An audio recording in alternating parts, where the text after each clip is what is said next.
Les 6 DJ légendaires. Aujourd'hui, on va faire une petite vidéo sur les 6 DJ légendaires. Qui sont-ils? Qu'est-ce qu'ils ont inventé? Qu'est-ce qu'ils ont fait de leur vie? On va tout vous expliquer. N'oubliez pas de vous abonner, de liker, de commenter, parce que ça nous donne de la force. Et surtout, ça fait pour le référencement, pour que, en gros, ça nous aide beaucoup, hein, les abonnements, etc., etc. Bref, passons aux choses sérieuses. Nous allons parler des 6 DJ légendaires. Être DJ, c'est bien plus que juste passer des disques. C'est une révolution. Une manière de transformer la musique, de lui donner une autre dimension. Certains DJ ne sont pas contentés que de mixer. Ils ont changé les règles du jeu en repoussant les limites du DJing et influencé des générations entières, dont la mienne, bien évidemment. Aujourd'hui, on va te raconter l'histoire de 6 DJ légendaires qui ont marqué la musique à jamais. On peut même dire que c'est les Avengers des DJ. Que ce soit pour leur technique, leur innovation ou leur performance incroyable. Ces DJ ou artistes, en vrai, ils ont redéfini ce que signifie un vrai DJ. Donc installe-toi, monte le son, mets-toi à l'aise et prépare-toi à découvrir comment ces légendes ont révolutionné le monde du mix. Aujourd'hui, on plonge dans la vie et l'héritage du légendaire Grand Master Flash. Accroche-toi, ça va être quelque chose. Joseph Robert Sadler, alias Grand Master Flash, voit le jour le 1er janvier 1958 à Bridgetown, à la Barbade. C'est une petite île dans les Caraïbes. Tout petit, sa famille déménage dans le Sud Bronx. Parce que si je dis South Bronx, ça va pas le faire. À New York. C'est là, au cœur des années 60-70, qu'il grandit autour de la culture caribéenne de ses parents et des sons vibrants de la ville. Dès son plus jeune âge, Joseph est fasciné par la collection de disques de son père. Il ne peut s'empêcher de toucher au vinyle, même s'il se fait gronder à chaque fois, parce que tu touches pas au vinyle du daron. Et cette passion pour la musique, elle est complétée par un intérêt marqué pour l'électronique. Au lycée Samuel Gompers High School, il se plonge dans la réparation d'équipements électroniques, une compétence qui lui servira plus tard dans sa carrière de DJ. Dans les années 70, le Bronx est en ébullition. Les block parties deviennent le terrain de jeu des premiers DJ. En gros, les block parties, tu sais, c'est comme dans les films où tu vois tous les voisins, ils se retrouvent en bas du bloc et ils font un maxi barbecue. Et tout le monde discute ensemble et s'ambiance. Et bien Joseph, qui est désormais connu sous le nom de Grand Master Flash, il fait des sacrés sets dans les block parties. Et son nom commence à tourner. Flash s'inspire des pionniers comme DJ Kool Herc et passe des heures à perfectionner ses techniques. Et c'est durant cette période qu'il développe des innovations majeures, comme le backspin. En gros, il utilise deux mêmes vinyles, il fait revenir le vinyle en arrière pour répéter un break, un petit passage dans la musique créant ainsi une boucle continue. En gros, t'as vu, c'est quand il fait clac, clac, pédap, pédap. Bref, je suis DJ, je suis pas... Le punch phrasing aussi, où il isole des courts segments dans le morceau, comme des notes de cuivre, et les insère rythmiquement sur un beat. Et enfin, le fameux scratch.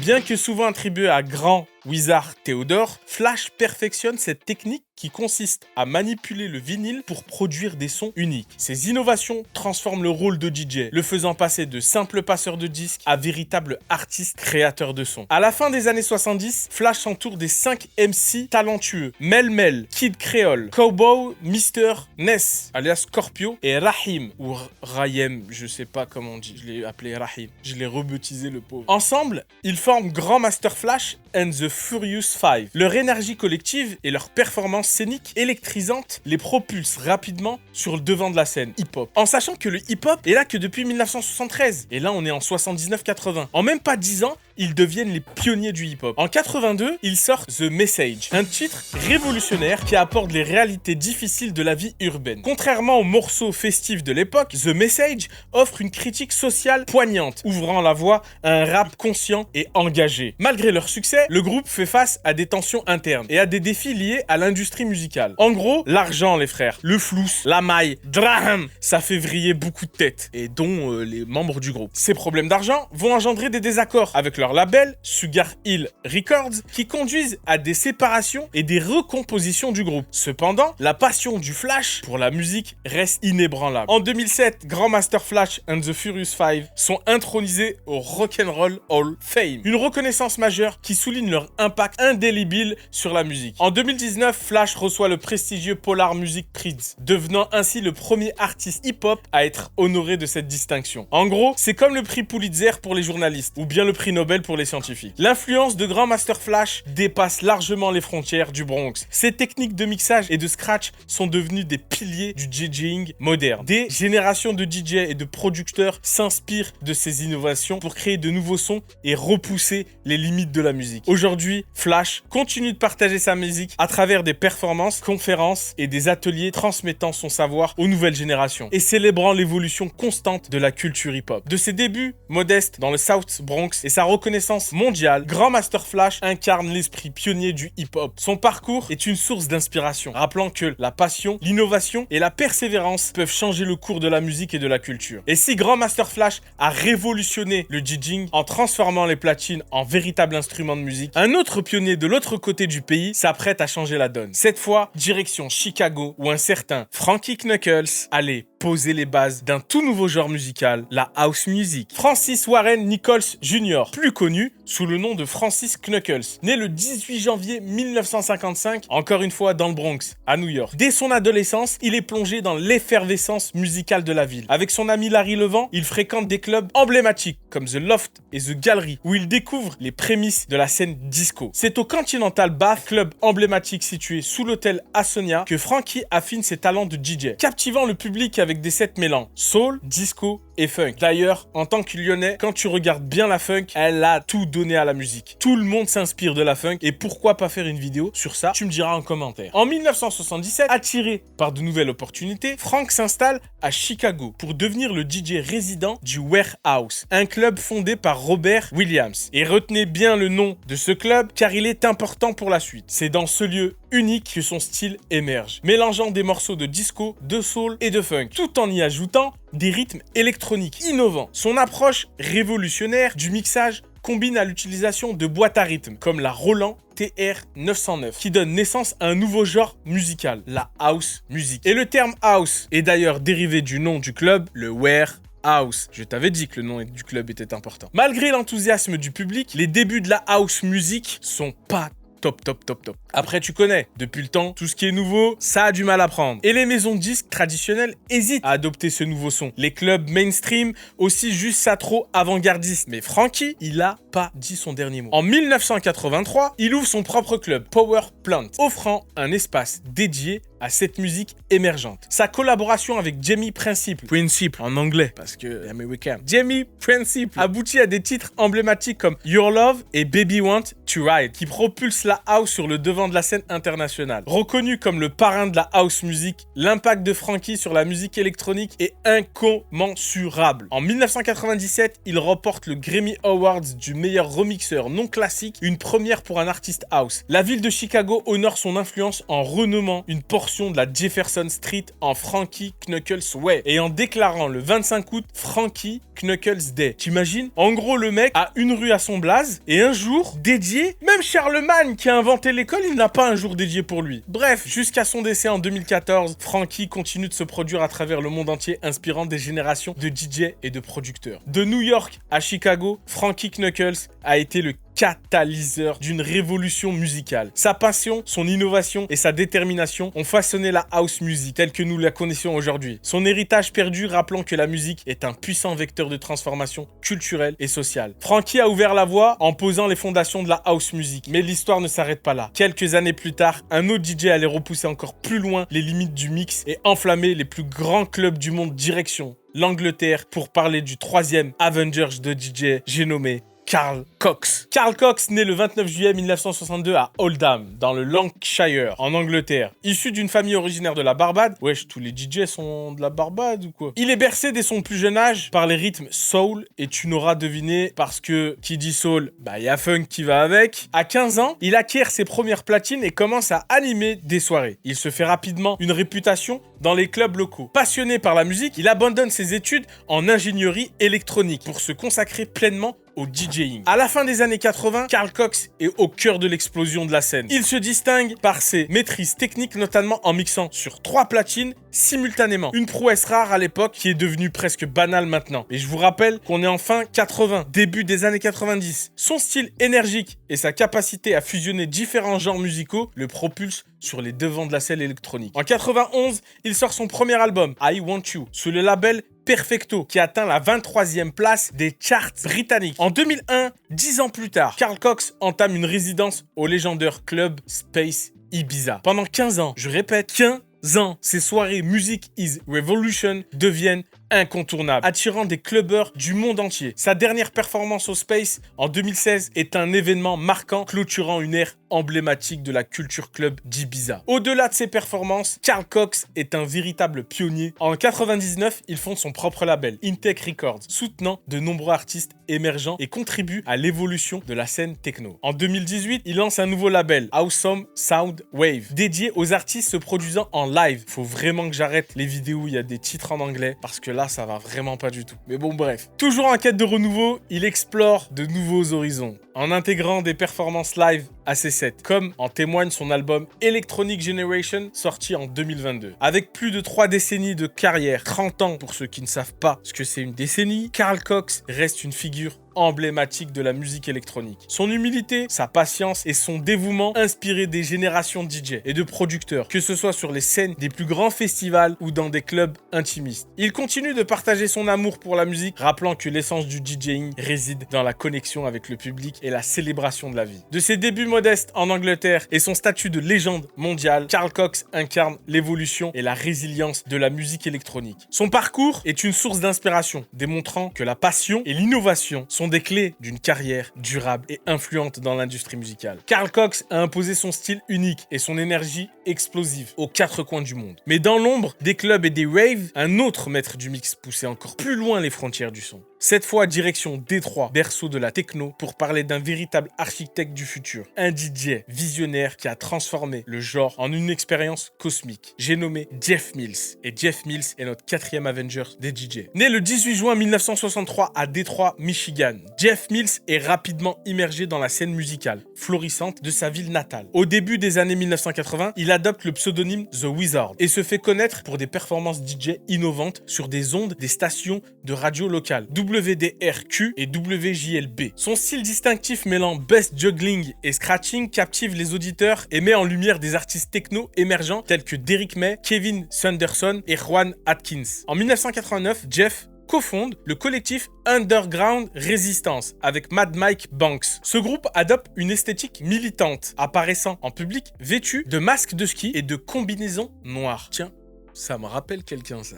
Bref, ils prônent une musique techno engagée socialement et politiquement. Leur objectif est de sensibiliser le public aux réalités socio-économiques de Détroit et de promouvoir un changement politique à travers leur art. N'oubliez pas, ce sont des DJ, pas des hommes politiques. En vrai, ça prouve que tu pouvais passer beaucoup de messages via la musique. Regardez, Bob Marley, c'était du peace and love et eux, du son social et politique. En 91, Mills quitte le collectif pour poursuivre une carrière solo. Mais l'impact Underground Resistance sur la scène techno demeure indélébile. Après son départ d'Underground Resistance, Mills s'installe successivement à New York, Berlin, où il devient résident du club Trésor, puis Chicago. En 92, il fonde son propre label, Axis Records, servant de plateforme pour ses explorations sonores minimalistes. Reconnu pour ses performances techniques, il utilise fréquemment 3 platines et la fameuse boîte à rythme, la Roland TR-909, mixant jusqu'à 70 morceaux en 1 heure. Des titres tels que Bells sont désormais considérés comme ses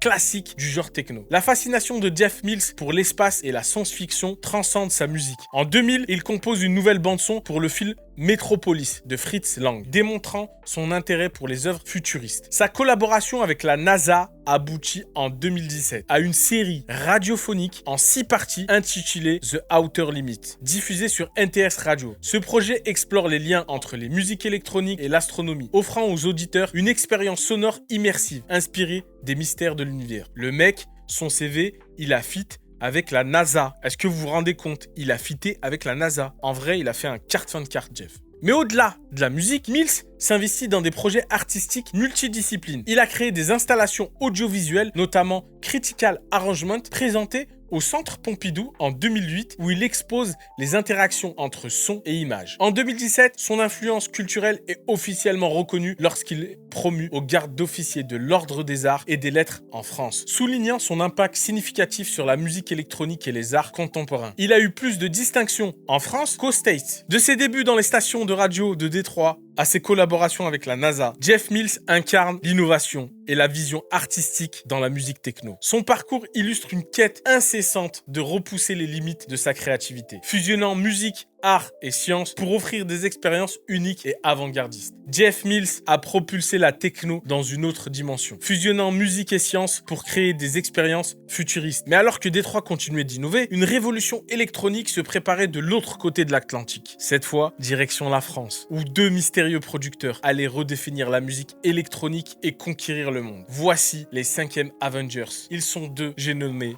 les Daft Punk.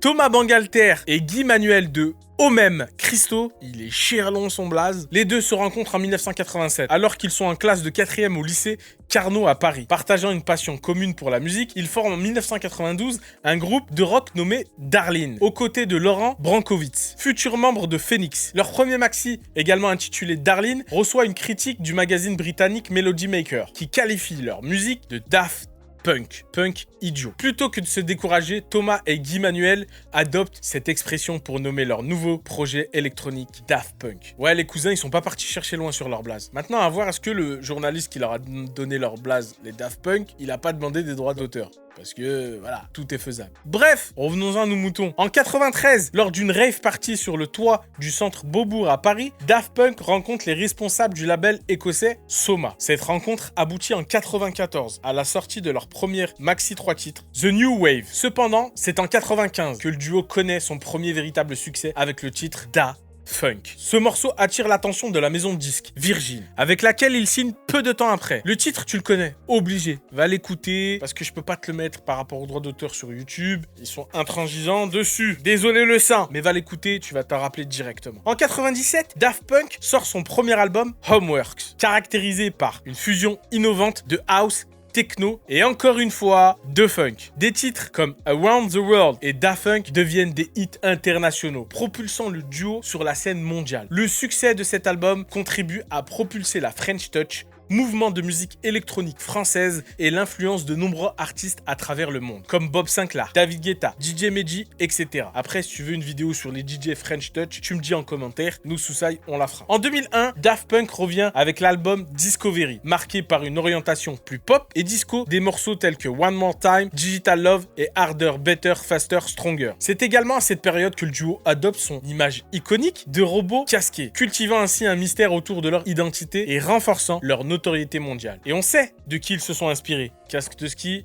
combi noir, sacré Jeff. En 2005, le duo sort l'album Human After All, qui reçoit un accueil critique mitigé, mais contient des titres notamment comme Robot Rock et Technologic. Parallèlement, Daft Punk s'investit dans des projets cinématographiques, réalisant le film Daft Punk's Electroma en 2006. Une œuvre expérimentale explorant le thème de l'humanité à travers le prisme de robots en quête d'identité. Après plusieurs années de silence, Daft Punk fait un retour triomphant. En 2013 avec l'album Random Access Memories, le single Get Lucky, en collaboration avec Pharrell Williams et Nile Rodgers, devient un phénomène planétaire. L'album remporte 5 Grammy Awards en 2014, dont celui de l'album de l'année, consacrant le duo au sommet de la scène musicale internationale. En 2016, Daft Punk collabore avec The Weeknd sur le titre Starboys, I Feeling It Coming, ajoutant de nouveaux succès à leur palmarès. Cependant, le 22 février 2021, la bombe qui avait cassé Internet à l'époque, le duo annonce sa séparation via une vidéo intitulée Épilogue, mettant fin à 28 ans de carrière prolifique. Cette annonce suscite une vague d'émotions à travers le monde entier, témoignant de l'impact durable de Daft Punk sur la musique électronique et populaire. De leur début modeste à Paris à leur ascension en tant qu'icône mondiale de la musique électronique, Daft Punk a constamment repoussé ses limites de la créativité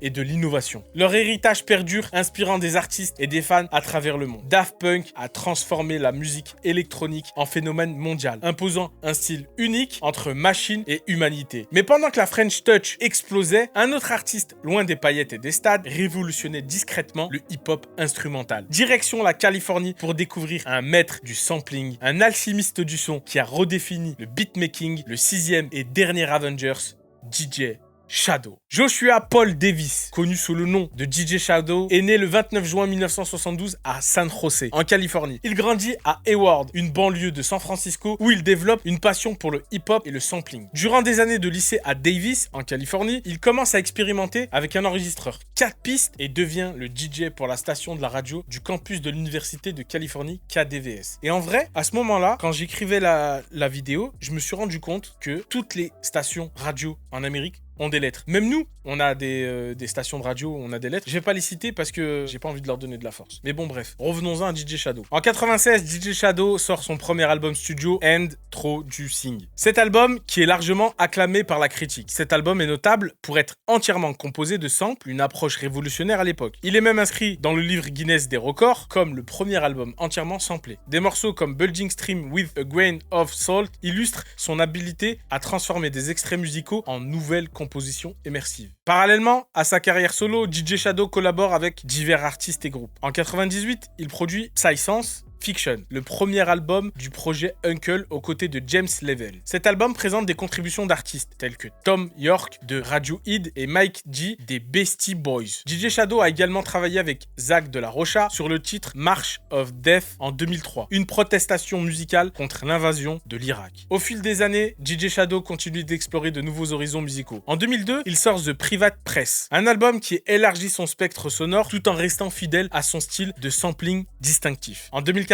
il lance son propre label, Liquid Amber, servant de plateforme pour ses expérimentations et pour promouvoir de nouveaux talents. En 2023, il annonce la sortie de son 7e album studio, Action Adventure, marqué par une approche plus instrumentale et introspective, sans collaboration extérieure. Bref, en gros, DJ Shadow est un pionnier du sampling et du turntablisme. Oui, j'ai mis beaucoup de temps à le dire parce que sinon, si je le disais d'un coup, j'allais foutre la vidéo en l'air. Bref, le turntablisme transformant des fragments sonores en œuvres musicales cohérentes et innovantes. Son influence sur la musique électronique et le hip-hop est indéniable et son parcours témoigne d'une quête incessante et créative d'authenticité. Et voilà, on vient de retracer l'histoire des plus grands DJ de tous les temps. Des mecs qui ont changé la musique, inventé des styles, fait vibrer des générations entières. Sans eux, le DJing ne serait pas ce qu'il est à l'heure d'aujourd'hui. Mais maintenant, c'est à toi de jouer. Dis-nous en commentaire quel DJ t'a le plus marqué, lequel t'a donné envie de mixer, de produire ou simplement de kiffer la musique autrement. Si tu as kiffé la vidéo et appris des choses, lâche un gros like, partage avec tes potes et surtout, abonne-toi. Ça nous aide énormément à continuer à te proposer du contenu de qualité. Active la cloche pour ne rien rater des prochaines vidéos. Dis-nous qui est ton DJ préféré en commentaire. Merci d'avoir regardé la vidéo. C'était Mo. Prends soin de toi. Big bisous.